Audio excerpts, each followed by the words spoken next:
Hey everyone, if you're trying to export notes, databases, or workspaces from AppFlowy and keep getting an export failed error, don't worry.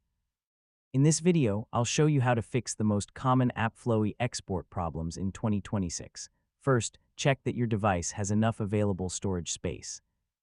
Export operations create new files, and insufficient storage can cause the process to fail. If you're exporting a large workspace or database, keep in mind that processing may take longer than expected. Allow extra time before canceling the export. You should also verify that the export format you're using is supported and configured correctly. Another helpful step is simplifying the export.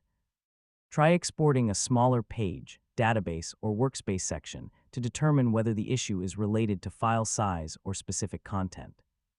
If the export destination is on an external drive or cloud-synced folder, make sure the location is accessible and has the proper permissions.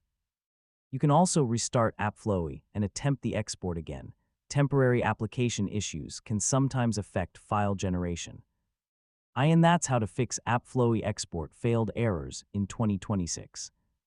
In most cases, checking storage space, updating the application, simplifying exports, and verifying permissions will solve the problem.